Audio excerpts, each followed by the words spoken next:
Wonderful. Thank you for that introduction.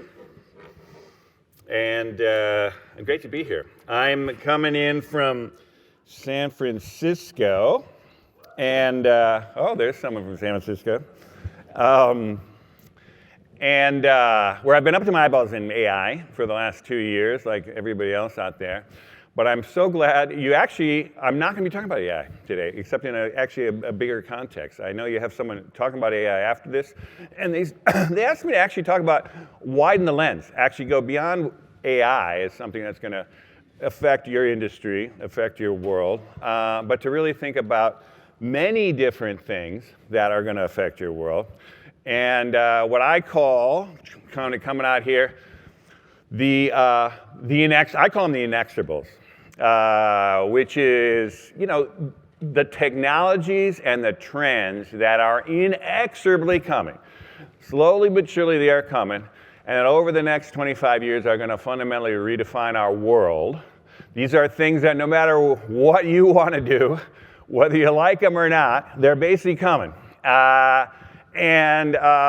can kind of slow them down a little bit, we can kind of, channel them here and there, but in essence, over these next 25 years, these things are going to come. And so I do a lot of speaking to business executives all over the country, all over the world, what they want to know is they want to know the facts, they want to know the data, they want to see what's coming, and that's what I'm really going to do with you guys today. In short, what I'm going to basically do is 4 very ambitious things. I'm going to try to tell you what I think is really going on today. There's a lot of kind of gloom and doom. There's a lot of oh my God, the world's falling apart. I'm actually going to shift that narrative. I'm going to try to talk to you about many positive things that are developing. A lot of these inexorable things that are happening are, in my mind, largely positive. So I'm going to give you kind of a different hit on what's actually happening there. I'm going to tell you what's probably coming, let's say in the next 10 years. And this is based on, I'm going to give you my background in here, about 30 years out in Silicon Valley in the Bay Area. But I'm going to give you a pretty good track record of what's happening with that. And so I can give you some insight into what's coming in the near term. I'm going to tell you what's possible to achieve, particularly in the next 25 years. And a lot of the work in this talk that I was working on started as a way to how can we actually, and could we actually solve the climate challenge? And it was in the work of that I kind of came up with these inexorable things that are happening that, funny enough, are coming together in a way that are actually going to help us solve that monumental challenge. And ultimately, along the way, I'm going to try to give you insights every once in a while on what to do. Not specifically, we don't have time for that, but occasionally I'll be able to kind of, given that you're kind of, particularly coming from a more tech world, my world, I can kind of occasionally give you insights on what I might be doing if I were you. This is essentially what I have a company right now called Reinvent Futures. We're a strategic foresight company. I spend a lot of time talking to senior execs, C-suites, boards about these kind of things because, like I say, business folks want to know where is the puck going, what's happening, and how do they prepare. Give them the facts no matter what, whether it's what they want to happen or not. They want to see what this world is going to happen here. And this is what I'm going to lay out to you today. Now, one of the quick ways to get started in this, what I found has been really effective, is to make sense of what's going on in this decade, of which feels like a kind of a crazy decade. And we got the election out there kind of as a manifestation of some of the tensions out there. But here's what's, I think, really happening here, is there's been a system, a meta system, that has been for the last 40 years, has pretty much been working. And this meta system has kind of been built up of subsystems. And most of you that are kind of older here, older, let's say Gen Xers or boomers, this is a world that you basically, this has defined your career. And what was it? Basically, the way to boil it down is the kind of meta challenge for America and the West, you could say, is terrorism. We kind of, thinking about it now, we haven't really thought about it for a little bit the same way. But that essentially we had 2 big wars. Spent a ton of time on this. We were obsessed with terrorism. Energy was 100% carbon energy through this time. Transportation was all rooted in internal combustion engine. The culture was very boomer-centric. It was the biggest generation in American history, and basically they reshaped every developmental phase of their lives. They really reshaped the culture. Politics was largely conservative, you'd have to say. Regardless of the party, it was kind of defined in a more conservative kind of framework. Even the Dems were kind of reacting to Ronald Reagan and other kind of things going on there. The economics was about unleashing the private sector. And again, as businesses, you guys benefited from that kind of thing, trying to get less regulation there. Capitalism was really all about shareholder value, of course, with the stock market going nuts. Work was 100% physical in that era. Production was industrial, and basically geopolitics was centered in the Middle East, which was to kind of keep the oil going, to keep the whole flywheel going. Now that world, without being too dramatic, is, I would say, rapidly kind of fading, basically. It's essentially, a lot of the pieces of that are breaking down, a lot of the things are stressed out, a lot of things have kind of basically kind of long in the tooth, they're not really working the way they have to. And so that basically, that's one way of thinking about that, hey, this is something's like not working there. Now what's fascinating about this, you take every one of those categories, there is a nascent system that is emerging that is essentially not fully understood. It's kind of just working itself out now, but it's essentially, ultimately, I think, is going to supersede these. One is the mega challenge of our time is climate change. We're going to talk a little bit about that.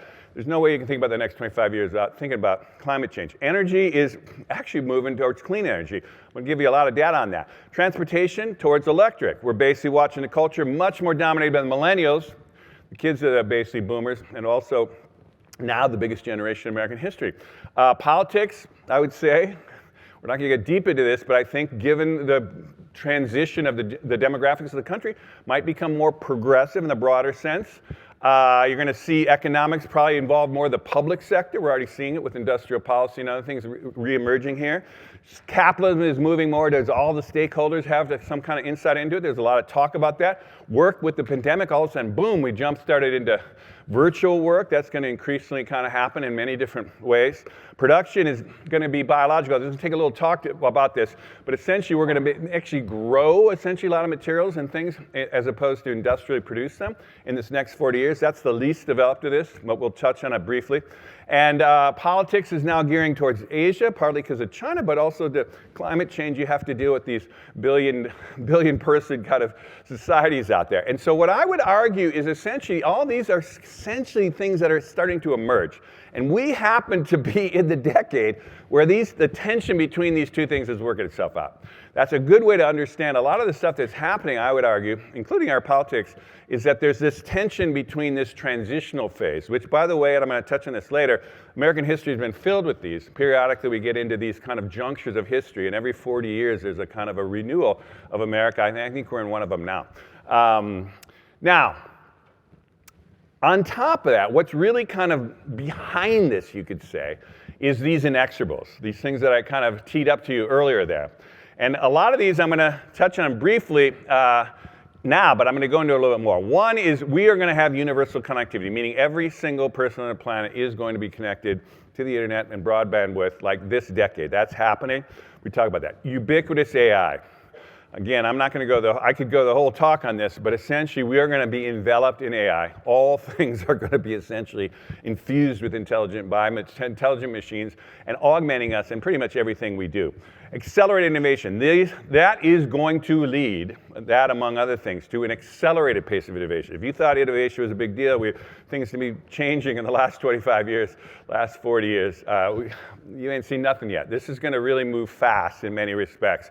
We are going to rapidly move to clean energy. I'll share the data on that. It's actually quite striking. It's already happening in that space. Electric mobility, we are going to make that transition, I would say, and the world certainly is doing that. And there's some great data out there I can explain to that. We are going to master, and we are well on our way to mastering genetic understanding of essentially not just the human genome, although we are, but also the basic genetic composition of all living things. That, combined with the ability to manipulate those genes and basically biology itself, is essentially leading us to biological engineering, meaning engineering used to be about inert, materials. We engineered that. We are now engineering living things. That is a huge threshold. We didn't even know what DNA was 70 years ago. And now we're at the stage now with CRISPR, this thing you've probably heard, basically able to cheaply and easily edit the genome of living things. There is a huge generational shift going on here that's going to play out in the next 25 years. And I think there's also a way to think of new majorities forming that essentially will have political implications. I'm not going to go into kind of partisan politics, but some things to start thinking about. Anyhow, that's the inexorables happening domestically. But I know you guys also are tied into the global economy, given all the kind of supply chains and everything you got to deal with. There's ones globally, too. One is climate change. We'll get into that, and I'll talk about that. That's maybe a negative inexorable, I would say. China, superpowers, that's going to continue to happen. And it could, actually, that could also have some really interesting tensions there. But there's plenty of capital out there, which is going to allow us to pull off some of these transitions we need to do. We're going to watch total urbanization of the world as basically all rural areas are going to get emptied in many respects as people head to cities. Trends are very pronounced in that all over the world now. We're going to watch a rising global middle class. And again, we're actually seeing the numbers quite striking already. Women, I would say, over time, over the next 25 years, all over the world are going to get kind of follow the lead of Western women, and we're going to see a lot more kind of equalization between the genders. And anyhow, there is a lot going on here. Now you kind of say, hey, just keep this moving. I'm going to kind of say, well, why would I listen to this guy about all this stuff that's happening? Well, he mentioned I came out to San Francisco to work with the founders of Wired magazine, eventually ran the magazine in the heyday in the 90s. But one of the things I did is I actually did a cover story with one of the famous futurists of the time, Peter Schwartz. The two of us did a famous cover story at Wired, which went into a book, went into multiple languages. But it was essentially from the mid-90s, making a kind of telling the story of what was going to roll out in the next 25 years. Very similar to what I'm talking to you about today. This was mid-90s and saying, hey, by 2020, here's the world we're going to actually see. And it was we deemed it the long boom. A tech boom, an economic boom, and ultimately it was going to bring about a lot of positive developments to the world. And it turns out by 2020, a lot of the things we projected from the mid-90s actually came about. And I'm going to just give you a little sense about this. And how do we figure that out? We figured that out because there's a kind of, from the tech world, at least my tech world, and you guys in the tech world, I don't have to explain this to a lot of you, that there is this kind of classic technology adoption curve that every successful technology goes through in these ways. This is the classic S-curve. But the key thing here is that tipping point, is being able to read that tipping point. When is a technology going to tip? Not everything tips and not everything succeeds. But if it succeeds, it's going to hit a tipping point of this exponential growth. Happens over and over again. And knowing that is very valuable. I spend a lot of my time trying to figure out when is things tip. What's interesting about tipping points is that before the tipping point, the new technology is too clunky, it's not really working. People are kind of like, yeah, what's this thing? These cell phones are all clunky, they don't work half the time.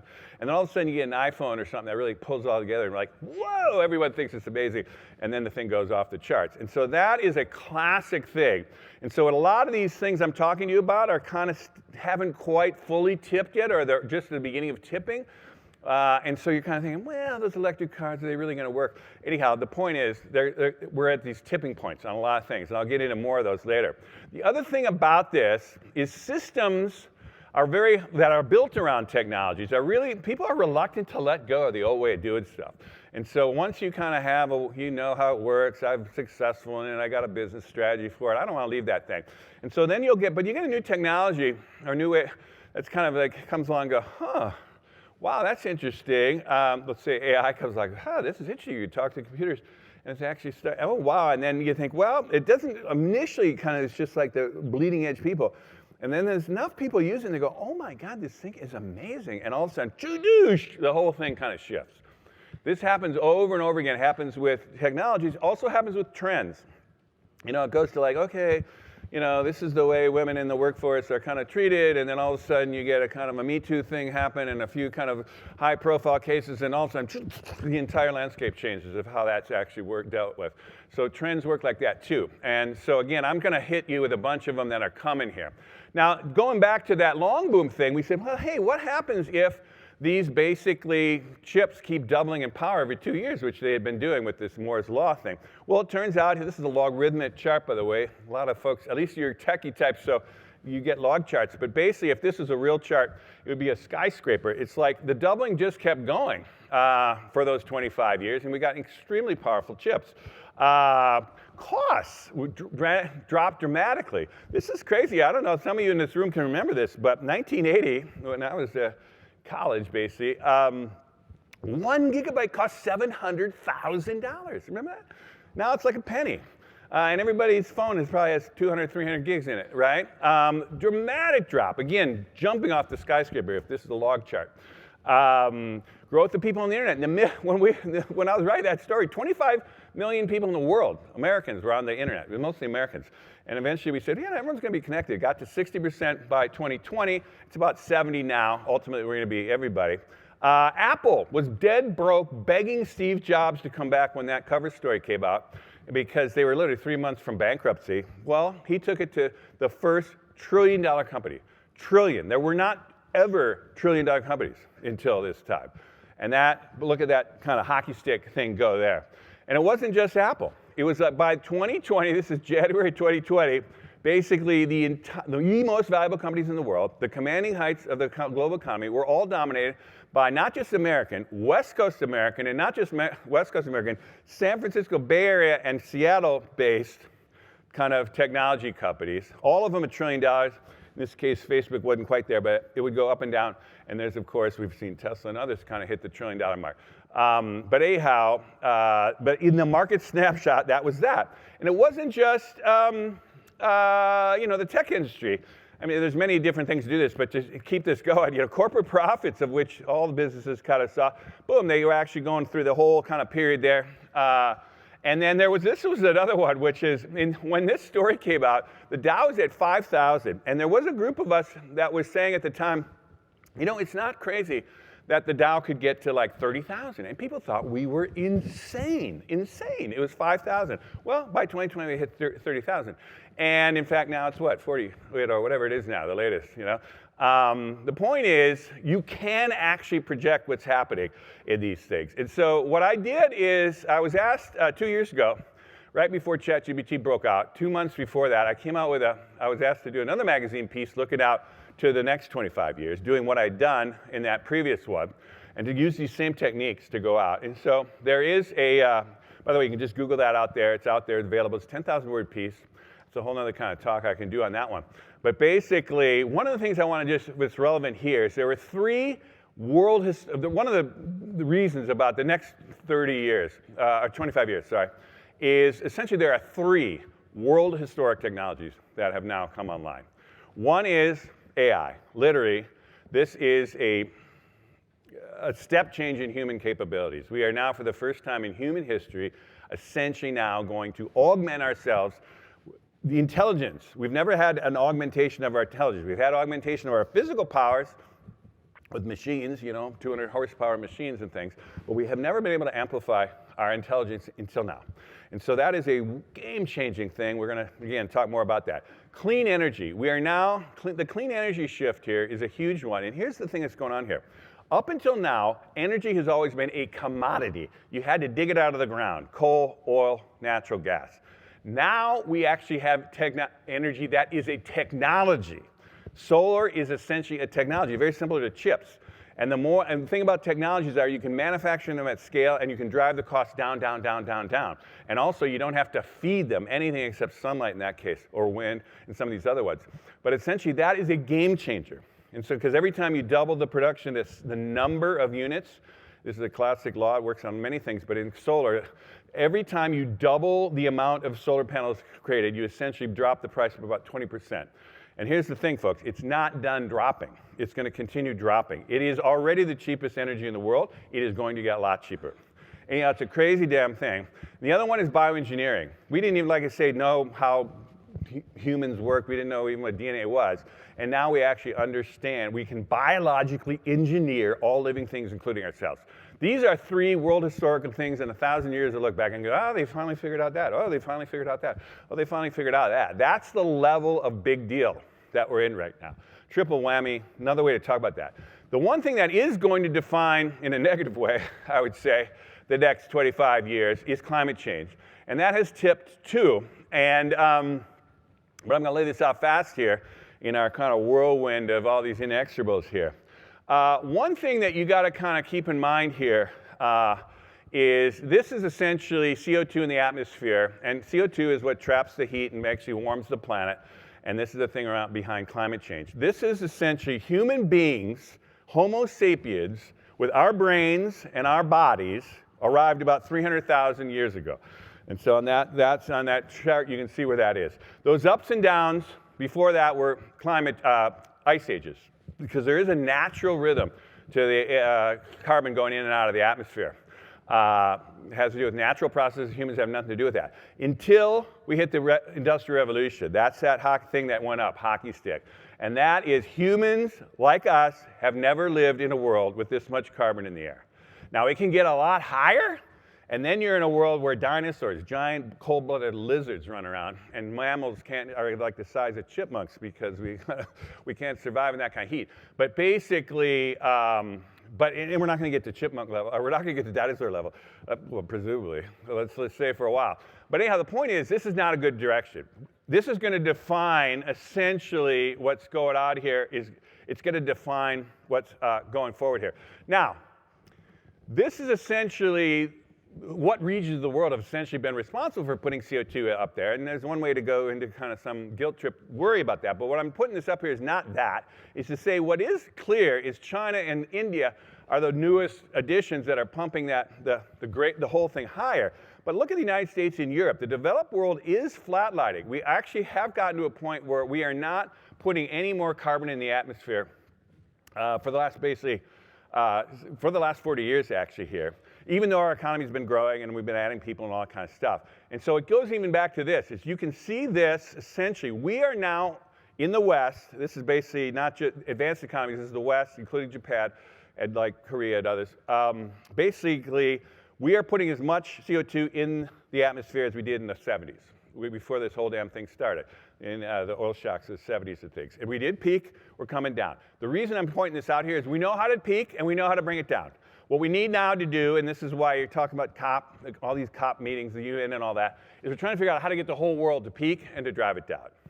And all these are scenarios and various ways to think about it. That's what's going on here.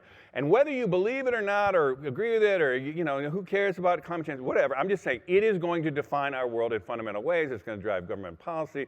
It's going to be the next generation is obsessed with it. I mean, it's just going to affect your world. So you just got, that's inexorable. That's just happening. There's no way you can get away from it. Now, luckily, we are shifting, and I kind of give you a flicker of this. Clean energies are hitting the same kind of tipping point as we saw with those digital technologies back in the 90s and early 2000s. And one of the things, it's a very similar thing that's been happening. We're watching essentially the dramatic drop in the cost of solar.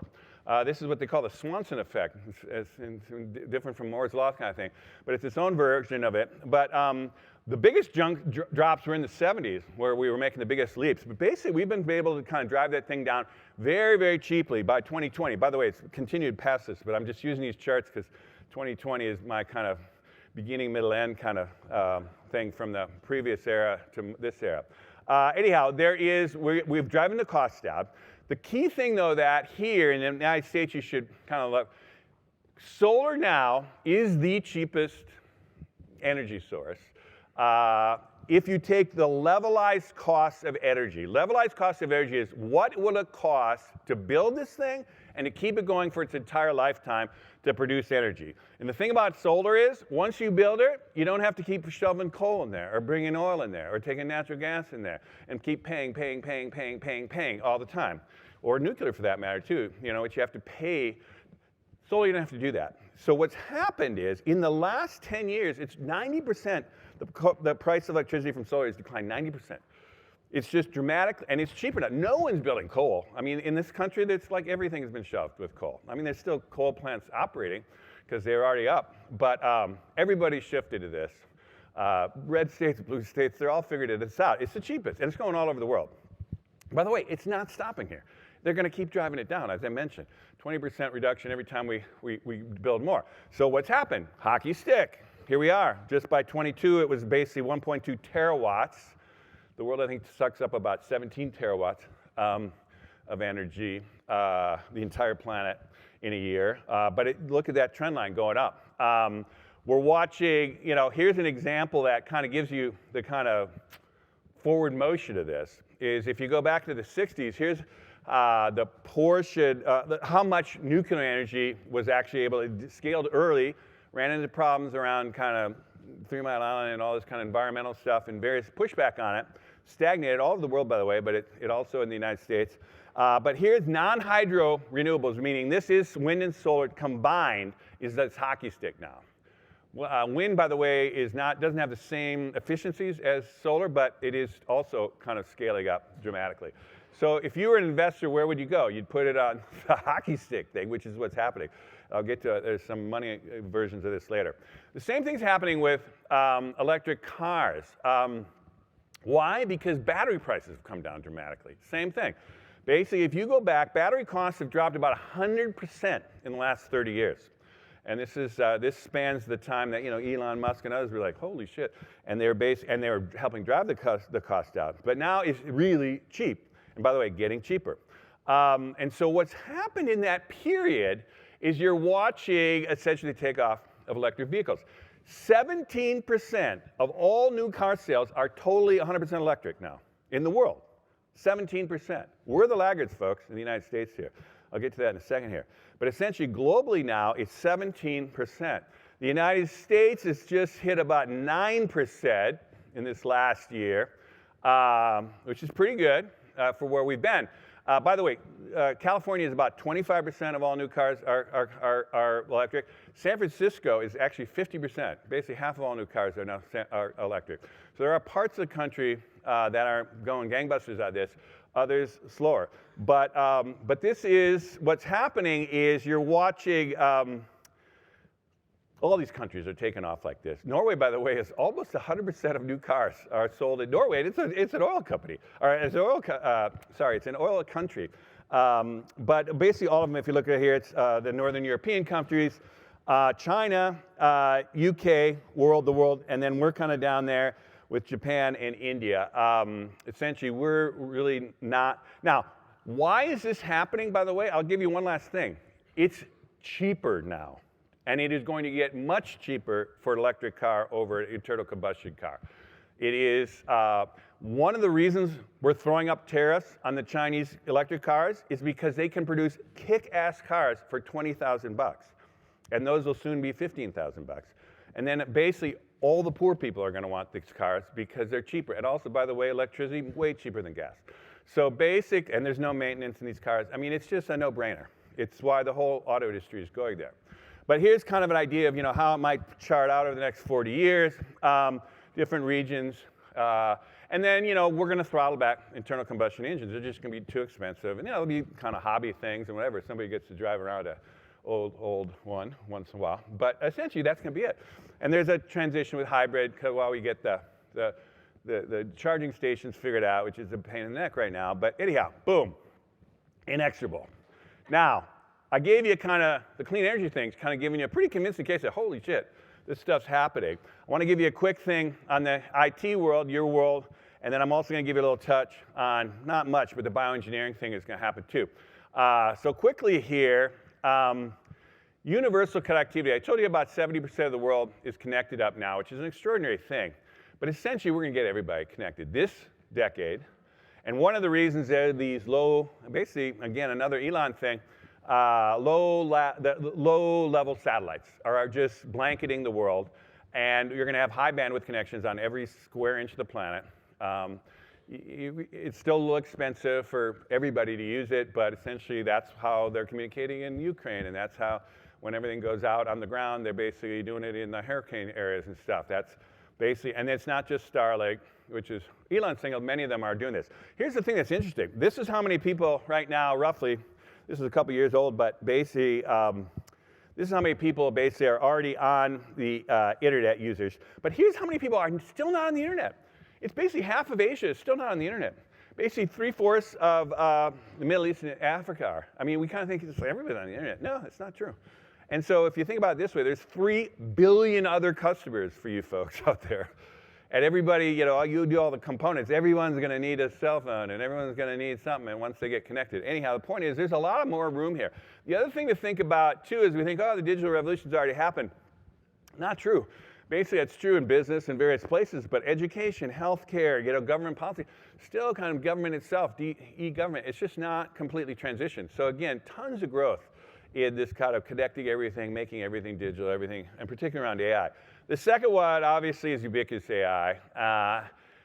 And like I said, there's so much to say here, but let me just talk to you quickly about this, what I think is the most important way to think about this, is the digital transformation, which kind of defined my career from the beginning of PCs in 1980. Literally, the first PC, IBM PC, was 82.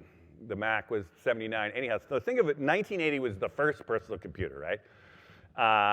And what we had to do from that time, but we couldn't have done AI back there. And the why is that? Because we had to do a bunch of these things first. First, we had to get those chips, which were very crude at the time, much more powerful, which we've done. I showed you the Moore's Law thing. Then we had to figure out, we got to connect everything to the internet for AI. It's like, and not just everybody, but everything. That's the Internet of Things, all that. So we spent the last 40 years doing that. Then we had to basically digitize all data. When this started in 1980, 7% of the world's data was digital in mainframes. Basically, most of it was analog. Everything was just written, card catalogs and all that kind of stuff back in those days. But anyhow, we had to digitize all data. Then we had to get the cloud, all interconnected, which was, again, any business crew, and you kind of all lived through that. As I spent 15 years, all you kept talking in corporate world was get it to the cloud, get it to the cloud. It's the most boring thing after 15 years, but essentially we had to do that. We got it. Then what I would argue is we had to get these prosperous tech companies worth trillions to put billions of dollars, which is what they did, without immediate return, into AI. And like Google itself, put an incredible amount of resources and manpower or people power into figuring out essentially the breakthroughs around transformers and what led to essentially neural networks and large language models. Anyhow, we had to do that, and only then could we do AI. Now, the reason I'm kind of saying this is, yeah, it's an amazing accomplishment that you all played a part in, everybody played a part in getting us to this place. But the other thing I want to point out here is we don't have to wait for an infrastructure to be built for AI. It has its infrastructure. We spent 40 years building it. And now it's just going to go take off. So the normal way we think about something is like, it's going to take a while to kind of get built in, and we have plenty of time to wait, whatever. No, this thing is moving, it's moving fast, it's going to keep moving fast. And I just did a talk yesterday to all the data center people, and it was 1,300 people from 17 countries I basically was talking to yesterday at FedEx, and they're on fire. I mean, they don't know what to do with themselves. It's like the biggest boom they've ever been around. Everybody wants data centers. Everybody, every country, everywhere. It's like they're just going nuts in the data center world. And again, I don't know to what extent you guys tie to that, but it's, things are going to take off here. Now, technological revolutions go through two stages. There is the foundation, and here, let's use cars that everyone understands. Basically, the cars. So basically, there's the foundation layer, which takes, let's say roughly 40 years. So in cars, Model T Ford basically figured out in, I think, 1908, Ford did that. Anyhow, then for the first 40 years, we had to figure out, okay, what's a car? Okay, gosh, we got to figure out, building roads. We had to get oil drilling. It's like, where's the oil? We got to figure out gas stations in every neighborhood. I mean, it was like, just like we're having to figure out, the kind of charging stations now. It's like, this was not, we had to do that, right? It took 40 years to do that. But then after the war, when that foundation's laid, you say, oh shit, what do you do with the car? If everyone has a car, what do you do? Well, then you can do all kinds of crazy stuff. You can build suburbs, malls, fast food, drive-in movies. I mean, boom, and that's explosion, where you didn't have to be an expert in cars, you just could reinvent, food, with McDonald's or something. And so this is where we are here, folks, is basically, we spent the last 40 years, I just laid it out there, doing the foundation for, what's a personal computer and what's a cloud and all that stuff. And now we are going to watch an explosion of applications, what can you do with AI, basically, which is the manifestation of all this digital stuff. And that's going to be a crazy thing. Digital assistants, individual tutors, autonomous vehicles, all kinds of robots, all kinds of stuff that's starting to happen now. And so what is this going to do? It's going to lead to accelerated innovation. Again. And why is that? And here's one. The other way to think about what happened with AI, this breakthrough at AI the last 2 years, is essentially there's been a holy grail in the computing industry is to how does an individual interact with the computer and the data behind the computer. So back in the mainframe era in the 50s, you had to do these bizarre command lines. You had to have, punch cards. There might be a few people here remember that. I remember that when I was a kid learning how to punch cards. But anyhow, then you kind of got, well, we can make it a little simpler with PCs, so we figured out how to kind of push icons and stuff would work. And then it was the web. It's like, well, if you hit a link here, it'll take you someplace and do something interesting. And then there was the kind of apps, mobile. It's like, oh, cool, everyone puts an app and it'll solve everything, and you just keep pushing apps. But the Holy Grail has always been voice. Because the way we talk, the way we communicate, what am I doing? I'm talking to you. What are you doing out in the hallway? You're talking, right? You're not typing it together. You're just talking. And so basically, this is where we had to get. By the way, there's no improvement on talking to computers. You're like Jean-Luc Picard in 3 centuries in Star Trek is still saying what? He's going, computer, do this, computer, do that. He's talking. There's no improvement on that. Maybe neural links, you can maybe get it right into your brain, but I don't want to go there right now. But anyhow, the point is, we've hit this Holy Grail. And so now anybody can talk to these incredibly powerful computers and also the data behind it. So what's going to happen is everyone is going to get an executive assistant, a really competent executive assistant. And what that means is, and this is already happening, but in the next 2 years with agents, it's going to go out in spades. So for example, you, who knows maybe something about tech or something, or whatever, some piece of this puzzle, your little area, is going to be surrounded by PhD grad level assistants who you can send in any direction to basically tell you whatever you want to know about the world. And not just tell you about it, but do it. Solve this, give that, change that, book that. And so it's an incredible leverage it's going to put on everybody. And I'll get to that in a minute. The productivity thing is going to be a huge impact here. But the other thing is, if you have that going with your executive assistant, you could have a personal tutor for everyone. And this is also something that is actually happening. Saul Khan, the guy who founded Khan Academy, had early access to ChatGPT. OpenAI gave him early access. He just wrote a book on this. Anyone who has a kid, you should read this book. But because it actually, or little kid, I'm saying, because it really is, he's extremely bullish on how every kid will basically have a personal tutor. Now, that doesn't mean the teachers go away. We need human teachers, many reasons for that. Modeling, encouragement, emotional connection, a bunch of stuff. But we're going to have these kids who are going to have, this virtual tutor that's just going to keep going over for the 17th time the math problem that they didn't really get and try it for a 16th time, a different angle. Anyhow, why this is important is this is all of us in this room here, this is our classic bell curve. 1 teacher to 30 kids. There are a few kids that excelled. There are kids in the middle who kind of got it, and the kids at the bottom had no clue, and they got Fs, right? That's everybody's life for the last, your education. What they've learned is, this has happened with human tutors. This is in the 80s, they did a bunch of work on this, the 80s and 90s. They basically took a human tutor, can go to any kid in that distribution, including the people failing, kids, average kids, and anytime you put a human tutor to them, you can put them in the top 5% of the class. This is proven over and over again. So just think about, with virtual tutors, you'll be able to leapfrog the entire class up to the top. Now, of course, the top kids will also get pushed up further. So anyhow, the acceleration of knowledge, learning, and by the way, it doesn't have to happen with kids. Everybody in your office can also be learning, hey, I'm going to go home and learn, kind of quantum mechanics or something. And they'll say, oh, great, I'll see you tomorrow. I'm going to play tennis, whatever. But I mean, it's going to be a really interesting acceleration. And so there's a chance here, by the way, that we might have a boom around this, because one of the things, I've been talking to a lot of economists about this, is that there's a real belief that essentially that kind of, everyone having a virtual assistant, every knowledge worker having a virtual assistant, by the way, and agents in all directions, is going to boost productivity. There's no way that can actually not affect productivity. And so everyone now, the economists are trying to figure out, will it double productivity?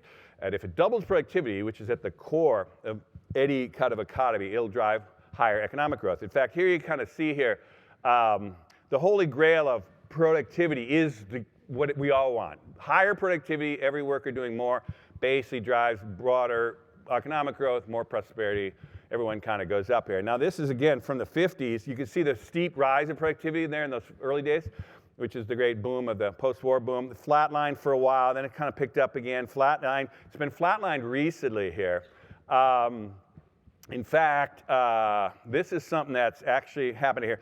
There was that boom there in the middle there, was essentially the internet boom of which we've been through, where computers finally clicked. The internet really did lead to productivity gains, quite profound actually, and went even through the early 2000s, despite the dot-com crash and all that.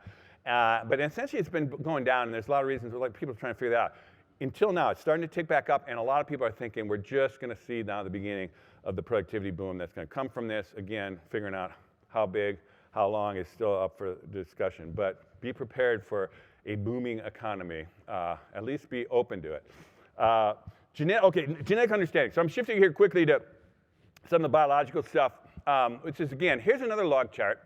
And again, people outside the field don't understand this, but it took $3 billion and 15 years to crack the first human genome. And it happened in about 2003, we finally did it, after going through the 90s and everything. But since that time, the cost of cracking one individual's genome has dramatically dropped to about $1,000 by 2020. That is twice as fast as what Moore's Law was doing in terms of dropping the cost of computer chips. Twice as fast. There's some reasons for that, but let's just say, wow. It's also, by the way, this decade, it's now about $200 to do it, and by the end of the decade, it'll be $100 or $50. Everybody on the planet will be able to get their genome completely read. Now, we're still trying to figure out what it all means, but a lot of it we actually do understand, and that means anyone can have it. The second thing, big deal, is this thing called CRISPR you may or may not have heard.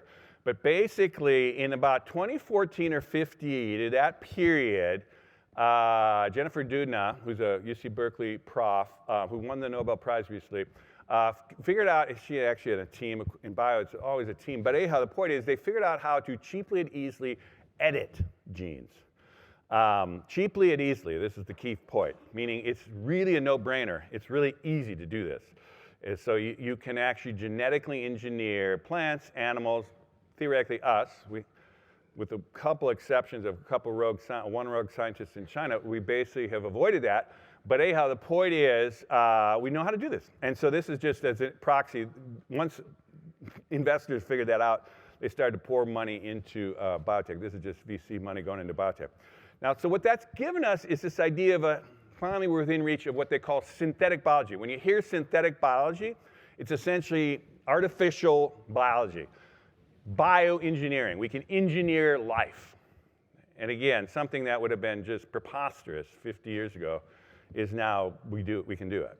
And that's not just genetic engineering. It's like we know enough about biology so we can kind of now artificially engineer and kind of grow things.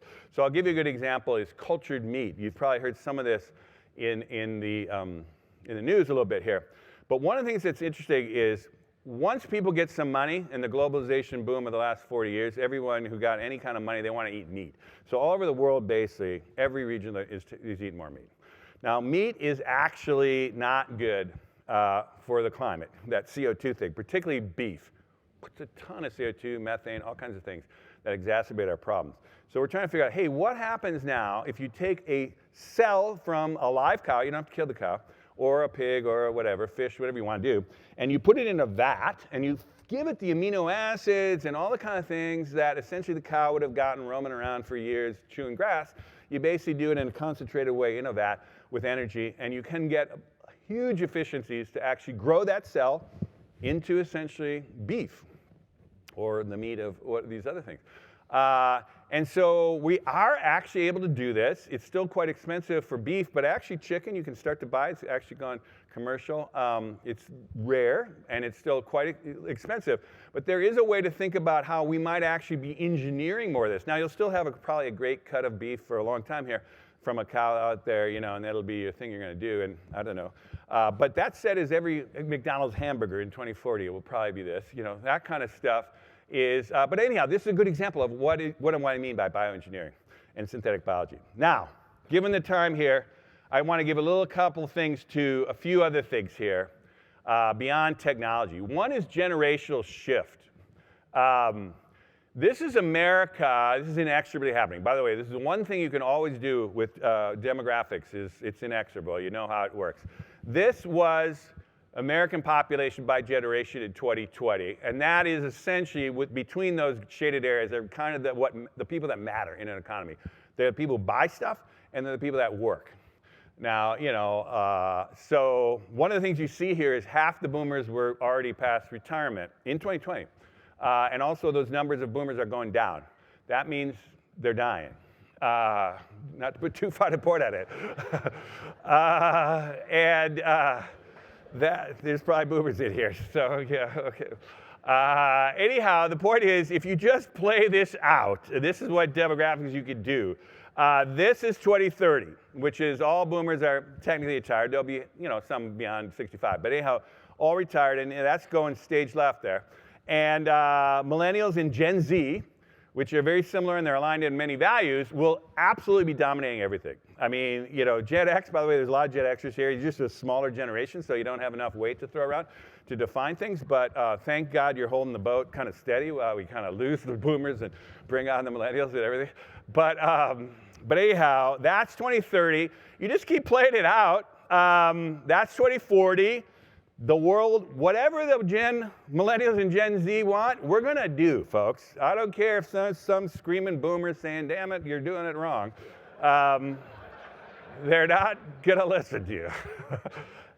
Just saying. And then ultimately, by 2050, we don't know what the generations, the kids of the millennials, the kids of the Gen Zs, we don't know.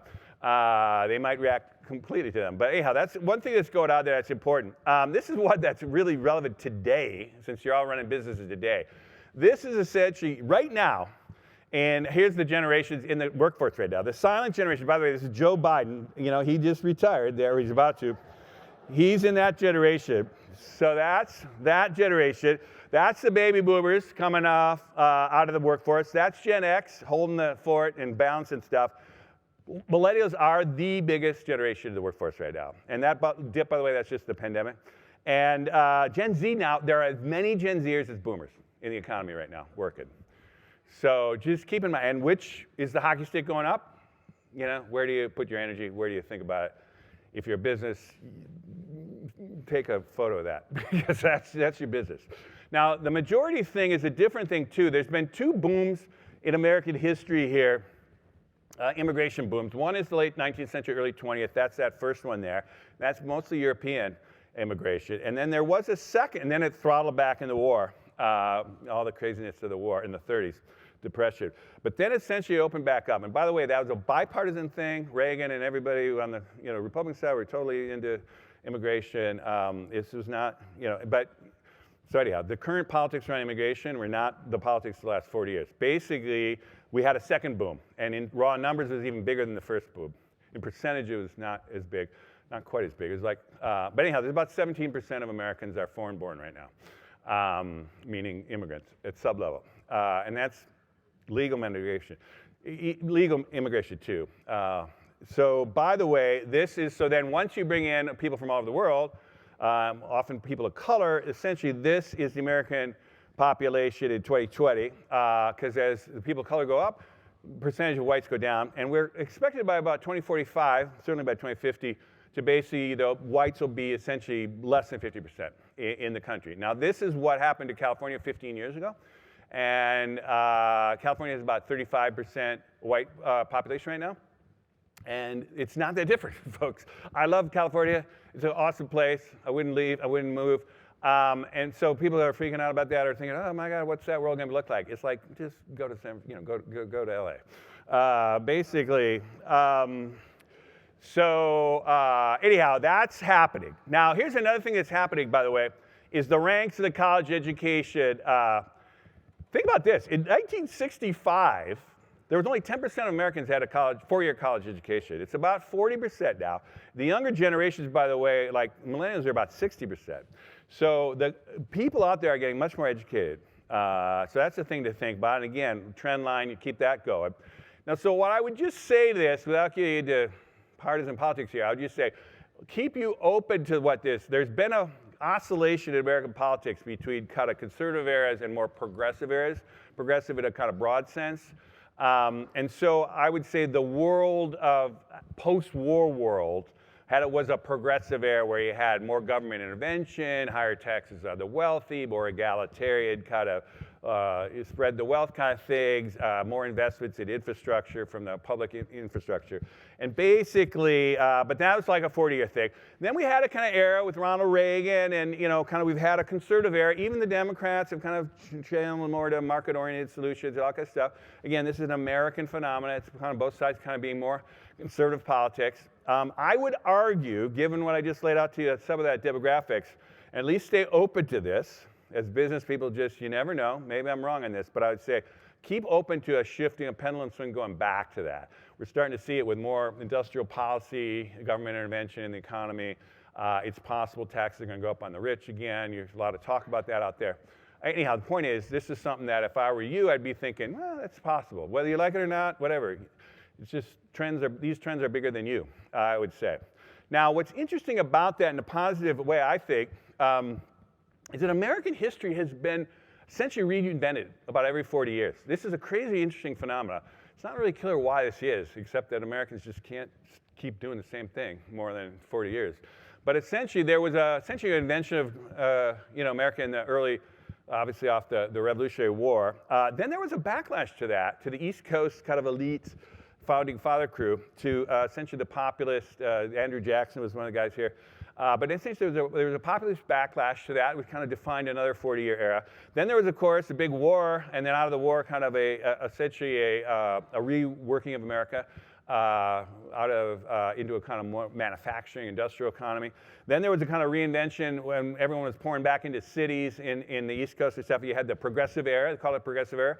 It basically, Teddy Roosevelt was a Republican, Wilson was a Dem. I mean, both sides did it. Again, these things they're not dominated by one party or not. They're kind of the whole world orients against these kind of renewals.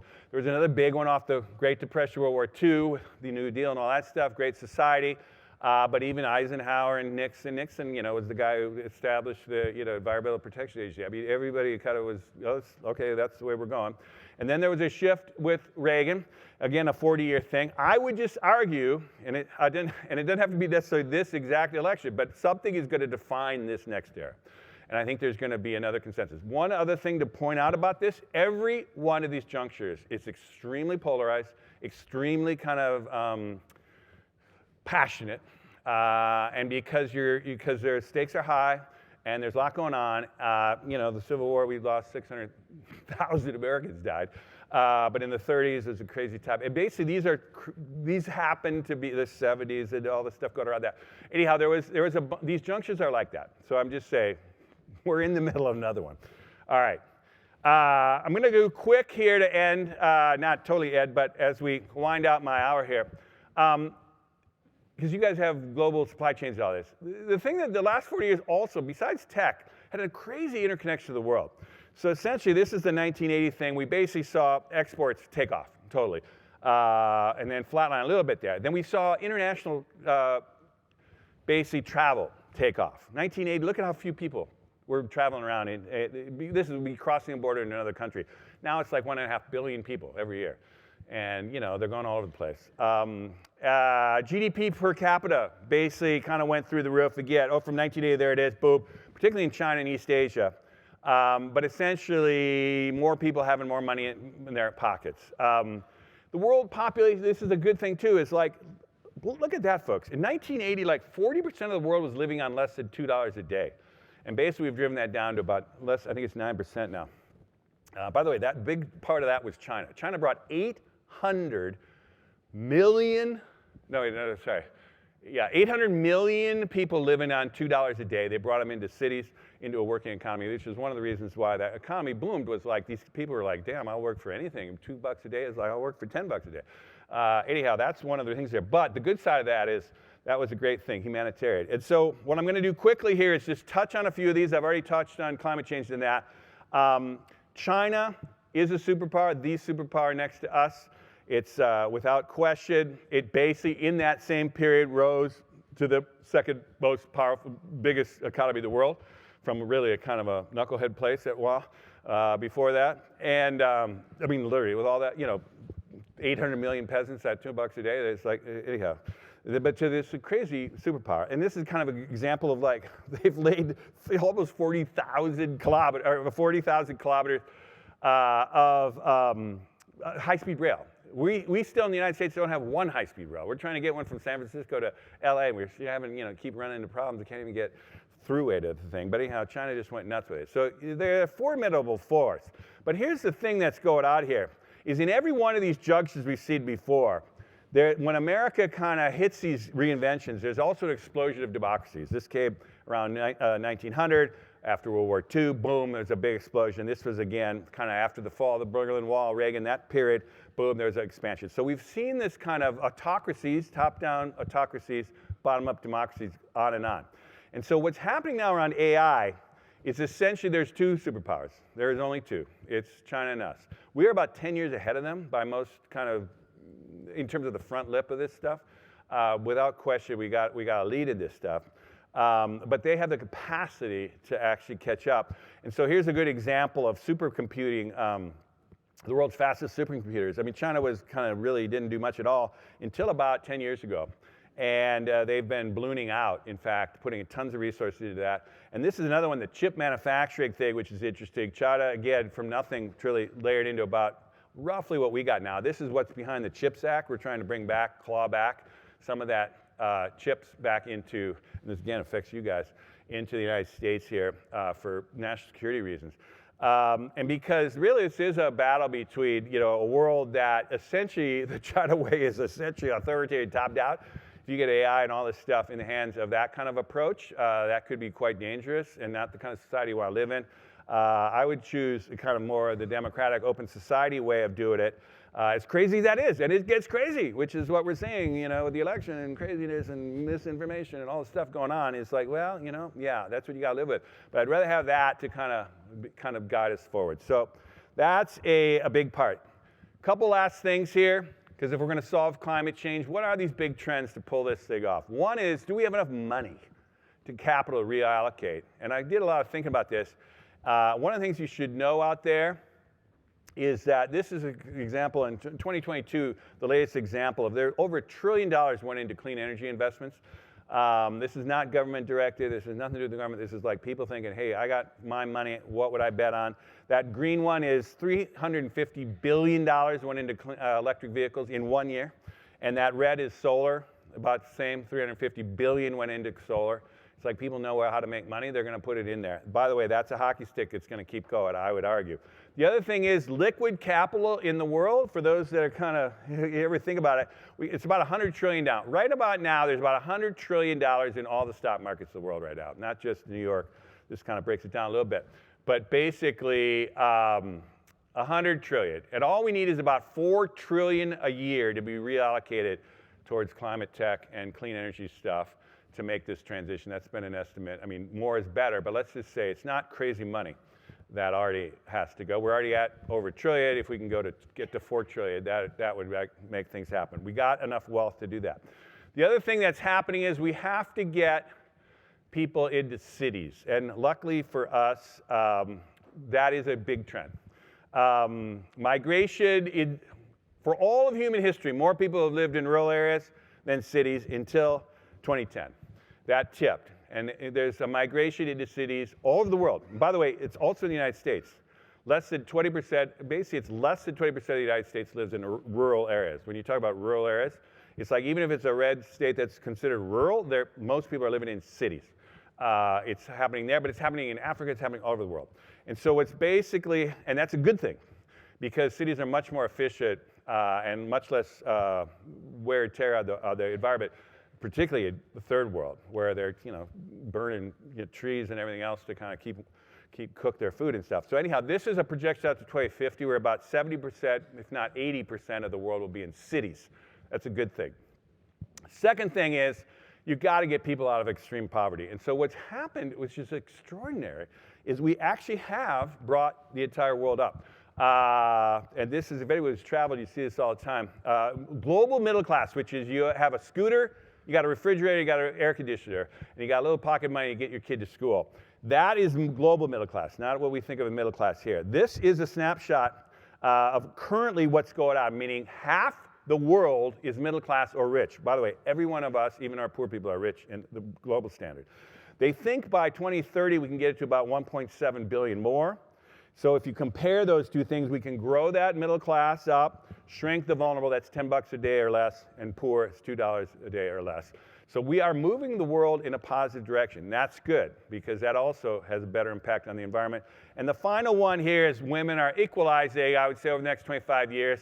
It's something, obviously, Western women have pioneered, and particularly women in the United States, in terms of, in world history, there's never been a kind of more egalitarian time in general for genders. By the way, I've got a daughter who's, saying, anyhow, there's a long way to go, she keeps saying. So that there is, which I'm not saying is perfect, but I'm saying compared to any other era, it's been pretty crazy. And one metric of that is how many kids, anytime women have less kids, they have more freedom, they get to cities, they can get educated, a bunch of stuff happens. More developed countries, that's been clear. The world is coming down on that, even the developed world is going that. And so there is, and that's what we need, less people. We're going to top the population at about 10 billion, plenty. And then after that, it's actually going to go down. It's even an issue. So my time is kind of getting up here, but I will just say all these things add up into essentially what I call the great progression. I think the next 25 years are going to be an amazing time. I laid out a bunch of ideas of new technologies, new trends here, how things can come together. At the very least, kind of ponder it, discuss it, fight over beers tonight about it. But just remember, if I'm 80% right, 70% right, anyhow, we got a very different world coming here. If with that, I would say have a great conference. Thank you.